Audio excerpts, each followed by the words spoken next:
I had a moment recently where I was standing in the shower and I was washing my body, my hair, doing my thing, And then I looked down. I looked down at my legs and I realized that I hadn't shaved for a while now. I wasn't exactly sure how long. And I was like, oh God, it's time for me to mow the lawn. It's time for me to mow the lawn. Do you guys have that sometimes? You realize, yeah, this lady over there is nodding, yes? When it's time for you to mow the lawn, yes? Important moment.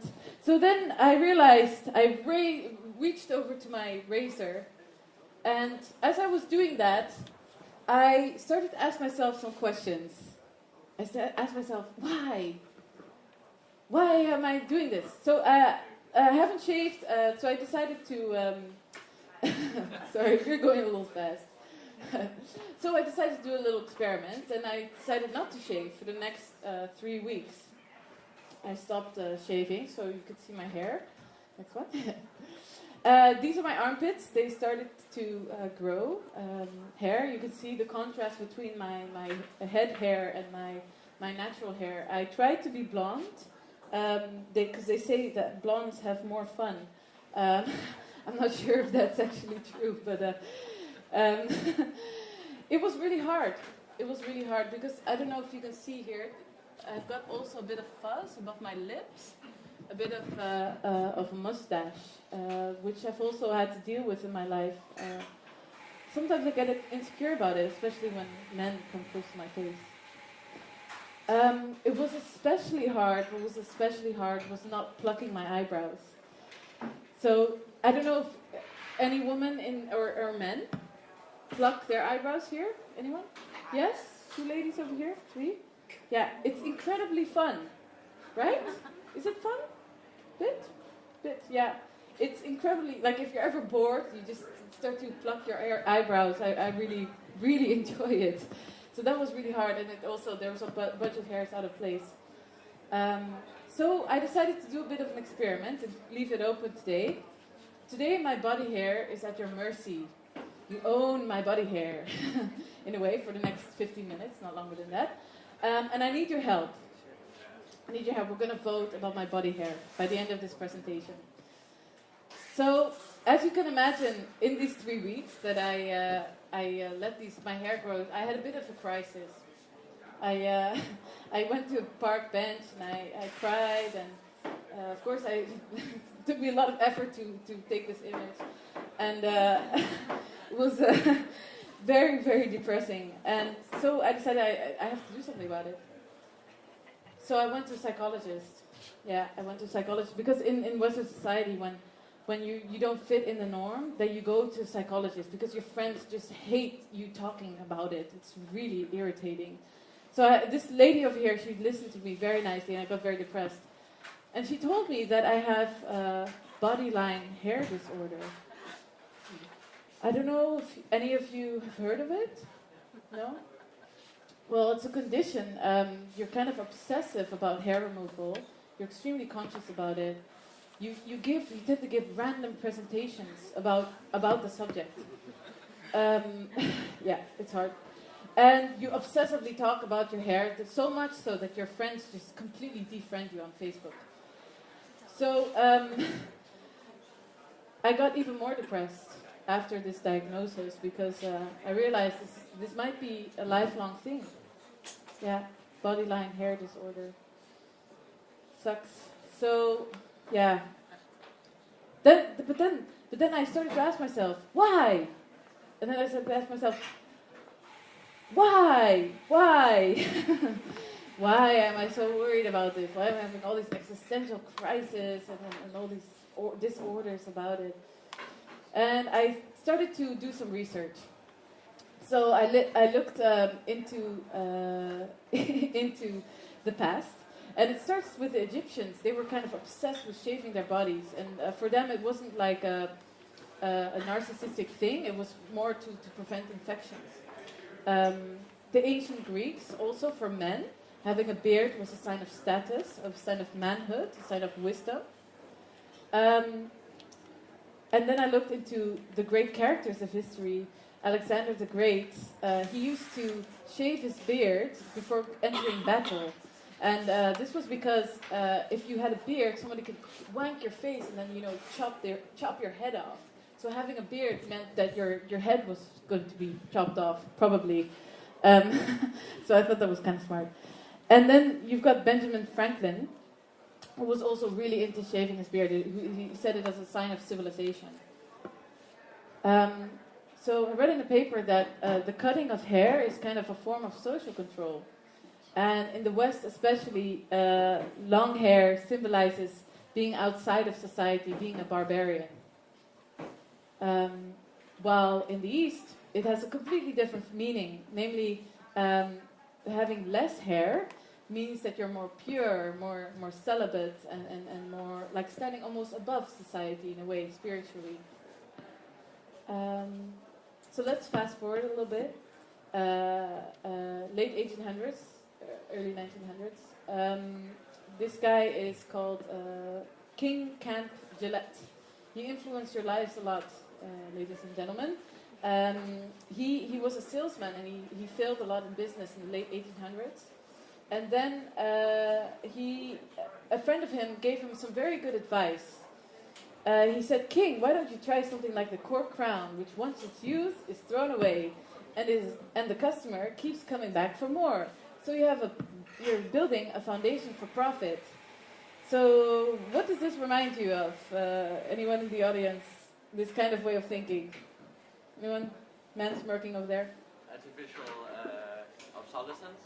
Yeah, obsolescence, planned obsolescence, yeah. Yeah, true. So that's kind of the basis of capitalism, of course. Make shit, and then consume more shit, and then throw it away, and then buy more shit. So he became very, very rich with the Gillette safety razor, which was invented in 1895. And the blades were disposable, so yeah, he got very, very rich off of this. So that was one development, late 1800s. Also, women's fashion in the early 1900s changed a lot. So, as you can see, hemlines were shortening, and women's bodies were more revealed. So also, at the same time, more open to scrutiny. So here comes the first advertisement. So of course, capitalists, they thought, okay, we've capitalized on 50% of the market. Why don't we also capitalize on women? Yeah, they can also buy stuff. So they said, okay, we're going to think of a reason why women have to shave their hair now that their body is revealed.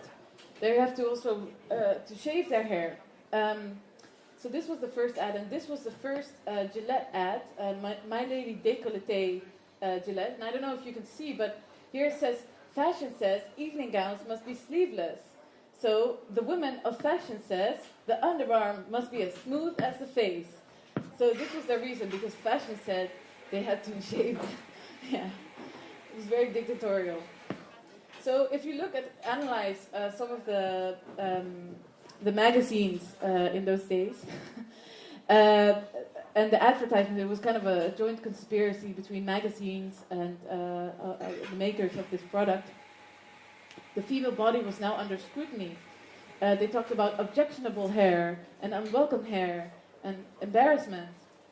So on the one hand, the body was under scrutiny, and the other, and furthermore, consumption was being gendered.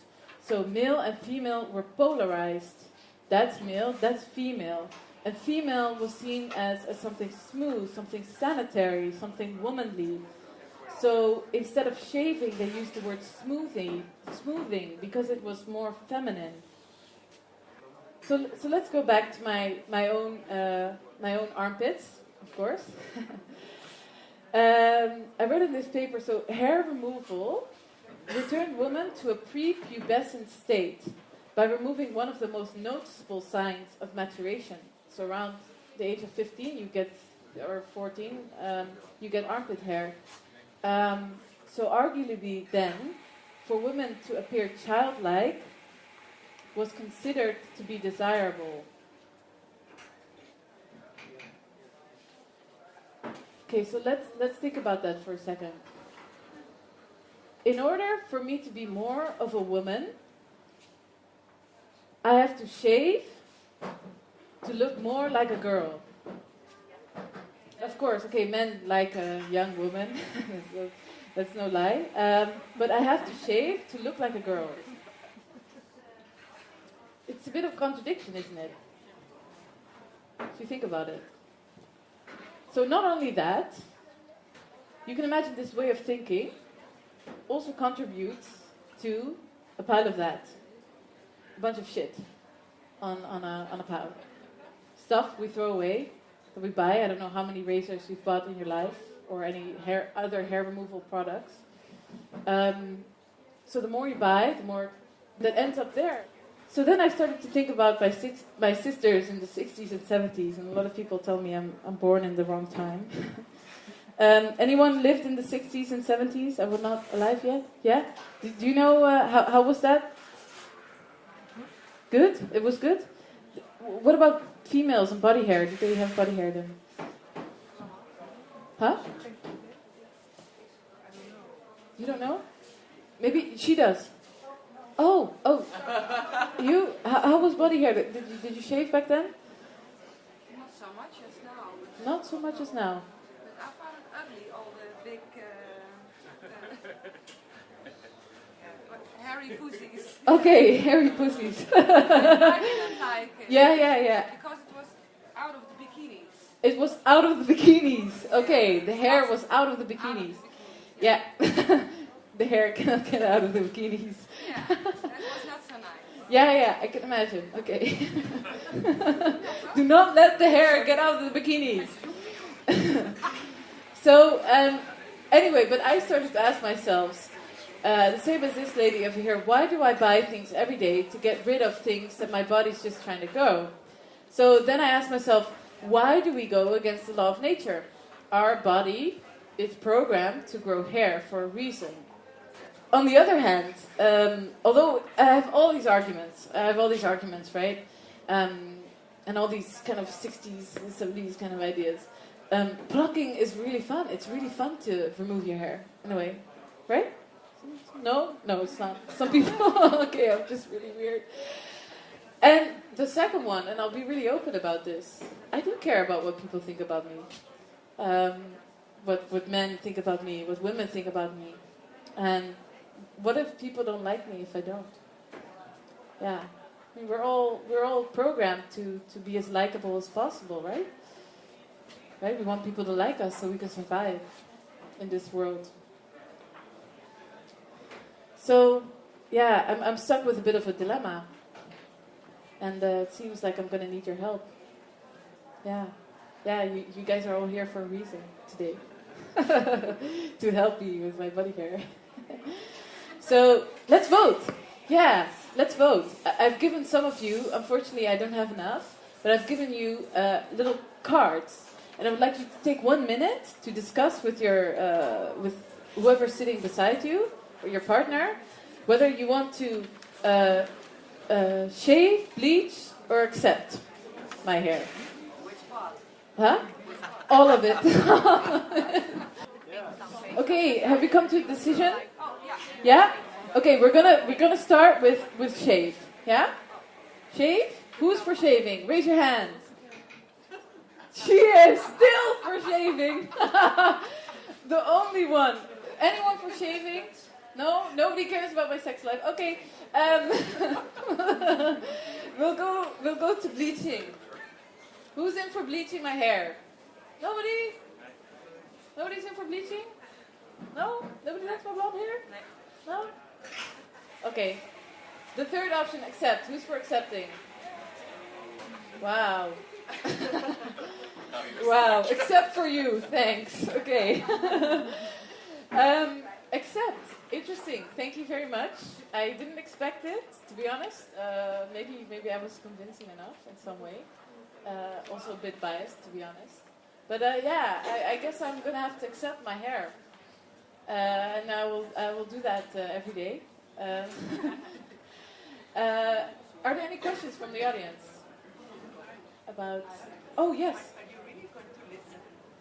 To what you say? Yeah, it really does influence me. Of course, I care what people think, but yeah, I really will, because by researching it, and especially the prepubescent thing, I realized like, yeah, I did a performance before, and there was a girl, there was a guy who said, oh, my ex-girlfriend, she didn't experience, she let her hair grow, and she removed all the assholes in her life. Yeah. My last statement would be, redesign the mind and not other shit. That was it.